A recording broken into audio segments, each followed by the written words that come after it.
Ces derniers jours, le Bitcoin nous a fait une très belle poussée à la hausse avec une succession de chandelles vertes magnifiques et il est même sur le point de faire un nouvel ATH. Alors aujourd'hui, je voulais quand même vous présenter quelque chose qui peut être très important à connaître sur le Bitcoin et qui pourrait très vite faire redescendre tout l'enthousiasme qui s'est créé ces derniers jours. Je vous en ai parlé sur TikTok et Instagram hier soir et il fallait que je vous présente ça un peu plus en détail en vidéo sur YouTube. Donc on parlera dans un premier temps de Bitcoin. On ira voir ensuite ce qui se passe sur Ethereum, on parlera des marchés traditionnels avec le S&P 500, le dollar et le Nasdaq. Et enfin, on parlera des altcoins avec notamment le Total 3 ainsi que l'analyse de plusieurs altcoins comme on fait maintenant à chaque vidéo. En plus de ça, on risque d'avoir quelque chose d'exceptionnel qui va se passer sur les altcoins, donc restez bien jusqu'à la fin si vous voulez toutes les infos. Juste avant de commencer, pour ceux qui ne me connaissent pas, je m'appelle Louis. Je vous partage 2 à 3 fois par semaine mes analyses sur le marché des crypto-monnaies. Donc si cette thématique vous plaît, n'hésitez pas à vous abonner. Je vous rappelle aussi que vous avez en description les liens pour mes comptes TikTok et Instagram. Je vous partage en avant-première des petites exclusivités quasiment tous les jours. Donc là aussi, si ça vous intéresse, n'hésitez pas à aller m'y rejoindre. Et comme d'habitude, petit disclaimer, n'oubliez pas que toutes les infos que je vous donne en vidéo ne sont pas à prendre comme des conseils en investissement. Donc surtout, faites bien vos propres recherches avant d'investir sur quoi que ce soit. Alors ceci étant dit, on va commencer par le Bitcoin. Donc dans ma vidéo d'hier soir que je vous ai partagée sur TikTok et sur Instagram, je vous parlais du fameux pattern qu'on a juste ici et qui est le pattern de réaccumulation de Wyckoff. Donc tout se passe comme prévu, on a vraiment quelque chose qui est magnifique, c'est-à-dire que on a notre niveau de support, on a notre résistance, on a notre tendance baissière, on a eu notre spring, notre test, notre jump across creek, et ce qui manque sur ce graphique selon moi, c'est une tendance haussière qu'on pourrait tracer entre le spring, le test et potentiellement le jump across creek. Donc si on va voir sur le graphique du Bitcoin, vous voyez qu'on a notre niveau de support, notre niveau de résistance, la tendance baissière, mais on a aussi notre spring, notre test du niveau de support et potentiellement actuellement notre jump across creek. Et ce dont je voulais vous parler, qu'il faut absolument connaître selon moi et qui risque potentiellement de faire un petit peu redescendre tout l'enthousiasme qu'on a eu ces derniers jours, c'est qu'on pourrait potentiellement avoir notre dernière petite correction qu'on a juste ici avant de repartir complètement à la hausse et de casser la résistance. Alors je vais vous montrer un petit peu ce que j'en pense. Alors juste avant ça, je vais élargir ce niveau de support, voilà, comme ceci, et ce niveau de résistance. Voilà, donc maintenant, on a toutes les infos un petit peu plus détaillées. Et ce qu'on remarque justement, c'est qu'on a un prix qui est venu toucher parfaitement le niveau de résistance.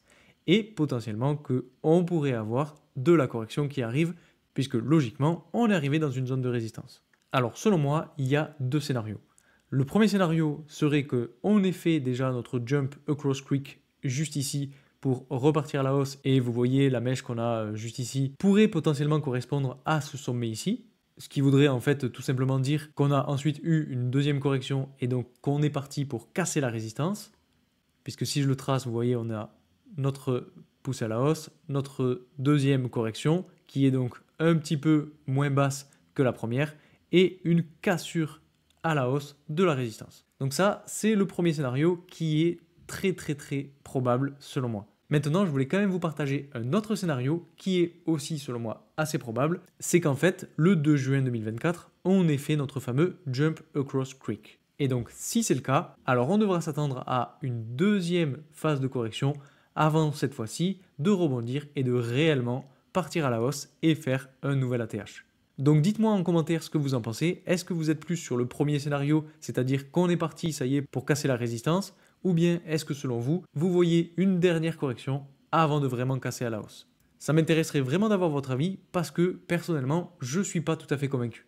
Et puis dernière chose, bon, il peut y avoir aussi un autre scénario auquel personne ne s'attend selon moi, c'est qu'on vienne corriger complètement, qu'on casse la tendance haussière et qu'on reparte chercher le niveau de support qu'on a juste ici autour des 60 000 $. Alors ça, c'est un scénario qui est plutôt bearish. Malheureusement, ça peut arriver.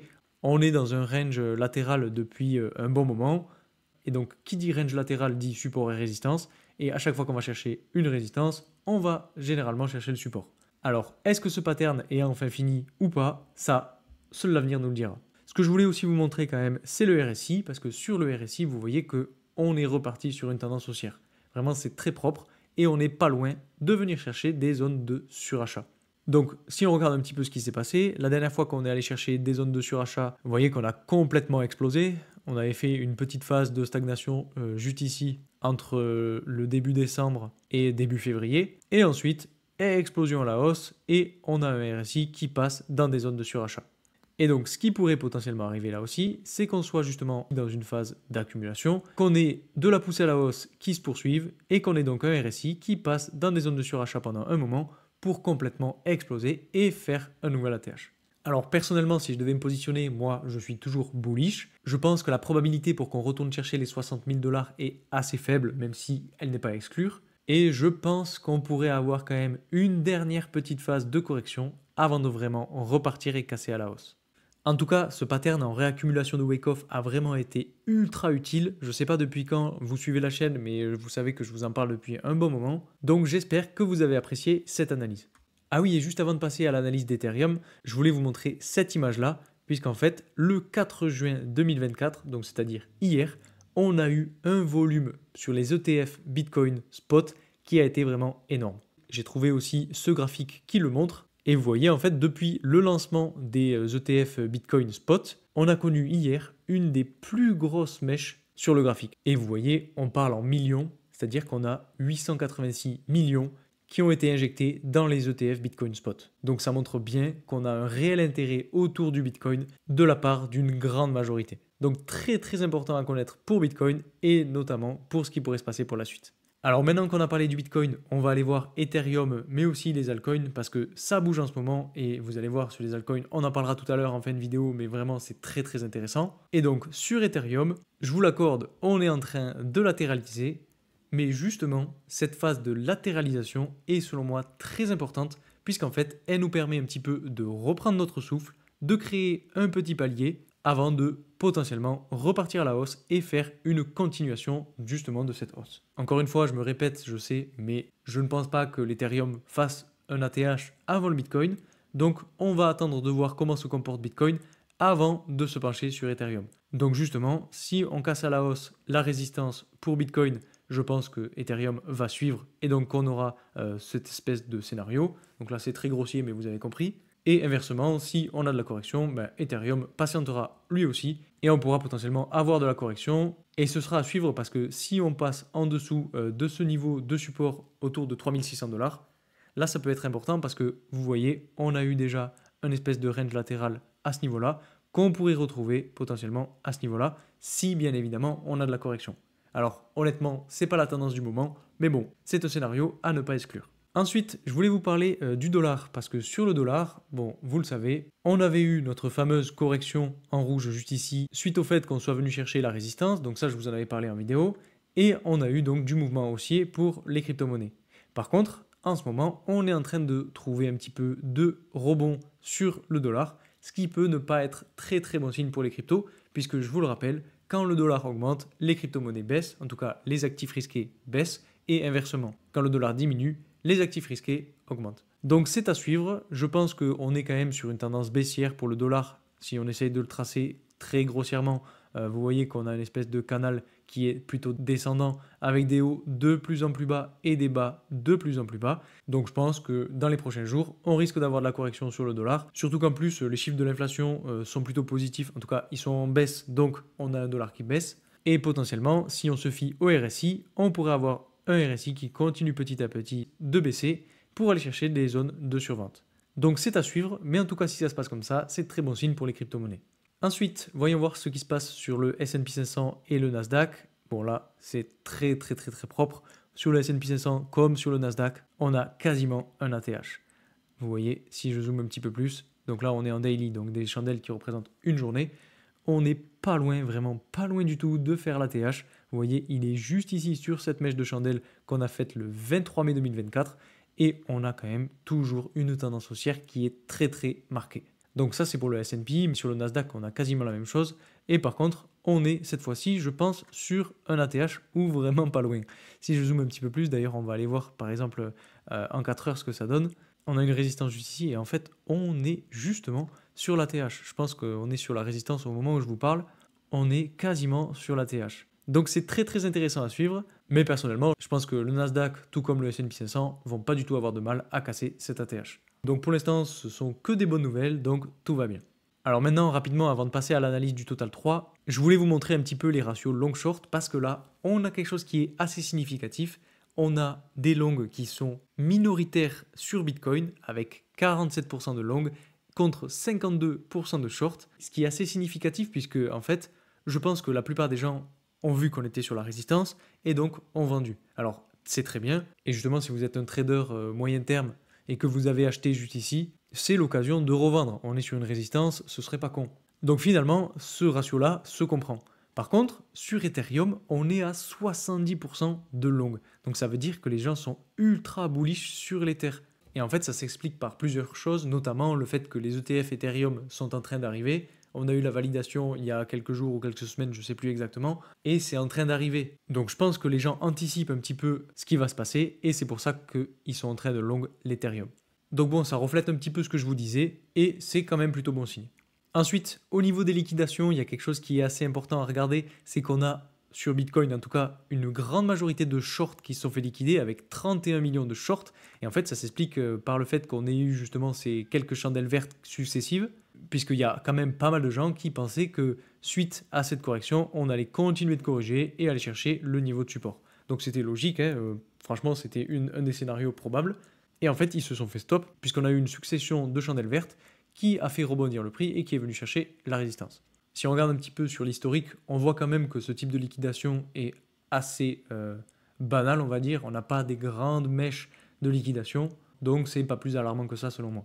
Alors maintenant qu'on a vu ça, on va aller voir le Total 3. Sur le Total 3, il y a vraiment quelque chose qui est ultra intéressant à voir. Alors je ne l'ai pas tracé actuellement, mais on va le tracer ensemble parce que c'est très très propre. Alors ce qu'il faut regarder sur le Total 3, c'est que déjà on a un niveau de résistance qu'on peut tracer à peu près comme ceci. C'est si je me mets sur les corps de chandelle. Je vais même plutôt le tracer avec un canal parallèle. Ce sera peut-être beaucoup plus parlant. Comme ceci, je vais le mettre en orange comme les autres et supprimer cette ligne. Donc on a un niveau de résistance juste ici et un niveau de support que cette fois-ci je vais laisser avec la ligne simplement sur ce point-là. Et ce qu'il faut regarder en fait, c'est que le Total 3 n'est pas encore venu chercher ce niveau de résistance qu'on a juste ici et qu'il a encore pas mal de marge avant d'y arriver. Vous voyez, on est à 7,3% pour y arriver, donc on a quand même pas mal de marge. Donc un petit peu comme pour Bitcoin, on est en fait en phase latérale, on va dire, plus ou moins latérale d'ailleurs même, avec quand même potentiellement aussi un niveau de résistance qu'on peut tracer juste ici et qui est, je pense, le plus important puisqu'on est en train de le casser à la hausse. Et pourquoi on est en train de le casser à la hausse? Eh bien, tout simplement parce qu'on est sur une tendance haussière qu'on peut tracer à peu près comme ceci si je me place sur les mèches de chandelle.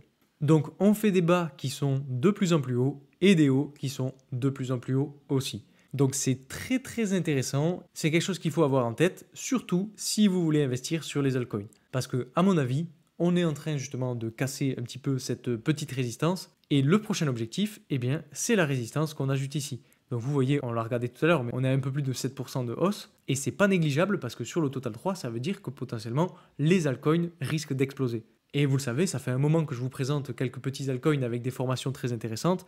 Et c'est justement un petit peu le signal qui montrerait qu'on pourrait avoir une mini alt season. On a un Bitcoin qui explose, on a un Ether qui est sur le point d'exploser avec, comme je vous le disais tout à l'heure, un ratio long-short qui est très très important pour les longues. Et donc ça veut potentiellement dire que les liquidités sont prêtes à basculer sur Ether. Et donc quand elles commencent à basculer sur Ether, eh bien elles se déversent petit à petit sur les altcoins.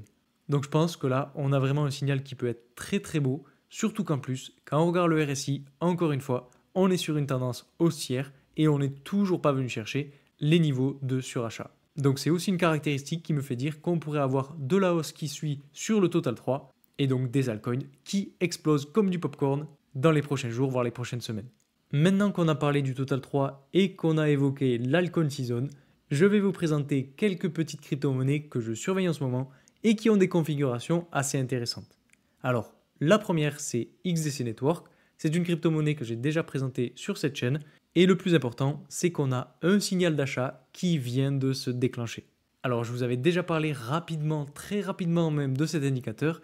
Et si vous voulez que je vous en parle plus spécifiquement dans une vidéo dédiée, n'hésitez pas à me le mettre en commentaire. Vraiment, je compte sur vous même pour liker cette vidéo si vous voulez que je vous le présente plus précisément.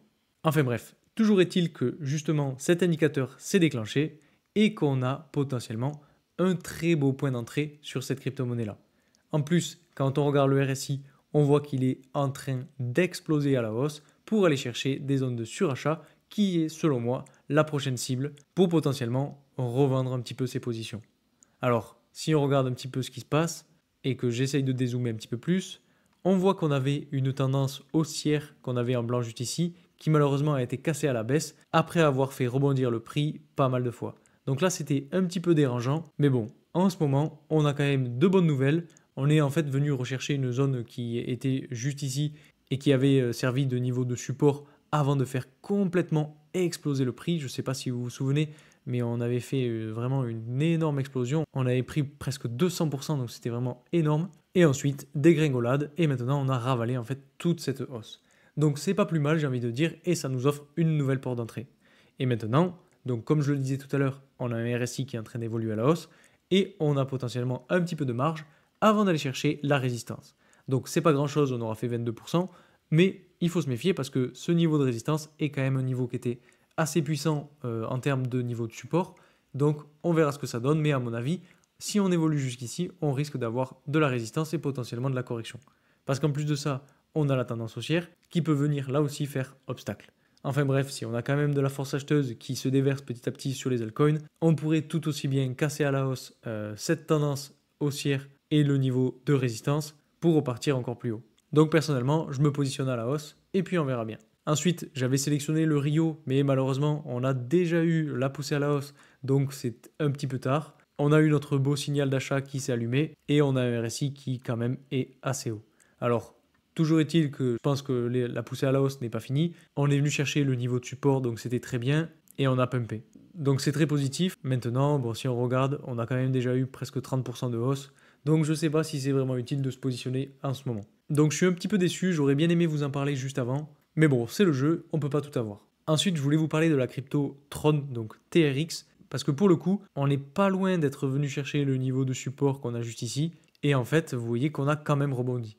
Donc il y a beaucoup de force acheteuse à ce niveau-là, puisque en fait ça correspond à l'ancien niveau de résistance qu'on avait lors de cette phase d'accumulation, qu'on a cassé à la hausse, qu'on a retesté pour ensuite exploser à la hausse. Donc c'est très intéressant d'être retourné chercher ces niveaux-là. Vous voyez que la dernière fois qu'on était venu, on avait aussi bien su rebondir avec quasiment 17, presque 18%. Donc c'est très important à regarder, surtout que pour le coup, on a un RSI qui est très bas et qui a encore beaucoup de marge avant d'arriver dans des zones de surachat. Donc à mon avis, on a potentiellement une belle opportunité sur cette crypto-monnaie et c'est pour ça que là aussi, je me positionne. Alors pour le coup, sur l'indicateur, on n'a pas eu de signal d'achat, mais à mon avis, on n'est vraiment pas loin puisque les deux courbes sont quasiment sur le point de se croiser. Encore une fois, je vous détaillerai tout ça en vidéo dédiée si vous le voulez, mais pour ça, mettez un maximum de likes et dites-moi en commentaire si vous voulez cette vidéo. J'avais aussi prévu de vous parler de STX. Pour ceux qui ont vu ma précédente vidéo, vous avez déjà vu les petits marqueurs que j'avais déjà mis en orange. Donc vous savez que j'avais prévu de vous en parler. Malheureusement, on a bien explosé à la hausse, un petit peu comme pour Rio d'ailleurs. Et quand on regarde avec l'indicateur, on voit bien qu'on a eu un signal d'achat. Alors, je vous disais dans ma dernière vidéo que je me fiais pas forcément aux signaux d'achat, mais plus aux courbes et à leur croisement, puisque vous voyez, si je zoome un petit peu plus, on a deux courbes qui se croisent avant le signal d'achat. Donc personnellement, je pense que le croisement des courbes est plus fiable et c'est pour ça que je l'utilise comme ça. Après, ce qu'il faut regarder, c'est que la poussée à la hausse n'est pas forcément finie. On a encore un petit peu de marge sur le RSI. Donc si jamais vous voulez vous positionner, pourquoi pas. Mais honnêtement, personnellement, moi, je ne me repositionne pas sur cette crypto-monnaie. Il y a des opportunités partout ailleurs sur les altcoins. Donc je préfère pas prendre de risques avec celle-là. J'avais noté ensuite cette crypto-monnaie BLZ, donc j'en ai rarement parlé sur la chaîne parce que c'est un projet sur lequel je ne me suis pas vraiment penché, mais on a quand même une configuration qui peut être assez intéressante puisque quand on regarde sur le RSI, vous voyez qu'on est très très bas sur le RSI et plus particulièrement, on a deux courbes qui sont sur le point là aussi de se croiser. Et en plus de ça, on a un ralentissement de la correction. Donc on serait potentiellement sur le point d'avoir trouvé du support, surtout qu'en plus quand on regarde un petit peu, la chandelle du 2 juin est vraiment exceptionnelle, puisque généralement ce type de chandelle est signal de retournement de tendance. Quand on a des grandes mèches et un tout petit corps, généralement ça annonce un retournement de tendance et comme on a eu de la correction, on devrait potentiellement s'attendre à de la hausse. Alors ce n'est que mon avis, bien évidemment, faites votre propre avis parce que c'est le plus important. Mais personnellement, je suis à deux doigts de me positionner. Ensuite, on avait le Lina. Donc bon, je vous le présente, mais malheureusement, là aussi, on a déjà déclenché. On avait notre signal d'achat. On est un peu haut sur le RSI, donc moi, je ne me positionne pas sur le Lina. Par contre, si on regarde le PIT Network, donc PYTH, on a quelque chose qui est très intéressant. On a deux courbes qui sont sur le point de se croiser et on n'a pas encore notre signal d'achat, mais à mon avis, ça va vraiment pas tarder.